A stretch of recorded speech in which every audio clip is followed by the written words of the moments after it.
Well, one person who's bought into the dream in their 20s is Nathan Birch, and he hasn't just bought one property, he's bought multiple properties. This was one of the beauties I picked up, a bargain. Here's another one. I own this one here behind me as well, right up the top. I own one of these fellas over here. This is the latest one. I guess I was interested in property as a child. Bought the first place when I was 18, signed the contract. Thought, geez, I'm 18 and just bought a first house. Currently sitting at 8 properties, age 23. Plan to have 10 by the end of the year. Spend about 8 hours a day researching and looking for deals. For me, the biggest sacrifice has been time. Obviously being young, buying property and renovating, and still live with my mother at home. I've got no spare cash flow.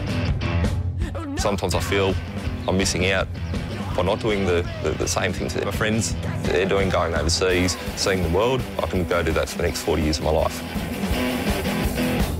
It's a good feeling knowing that I own these 8 houses, giving people accommodation. When I'm out in the area, I do like to go and have a look and see that there's no damages and the tenants are taking care of it.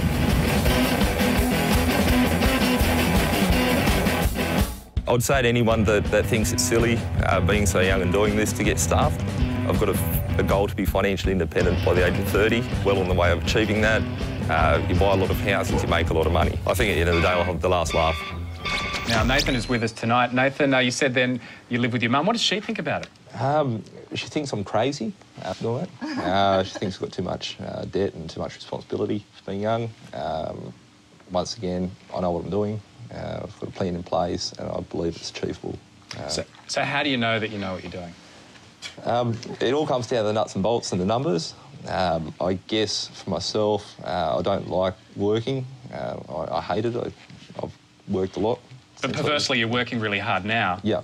To be able to stop working. Delayed gratification. So at one point I was working 2 full-time jobs to get deposits and whatnot. But presently at the moment, I don't need to do that. I'm sitting at a point where I could be financially independent by the age of 30, so that's 7 years' time. There's a lot to do in the next 7 years after that.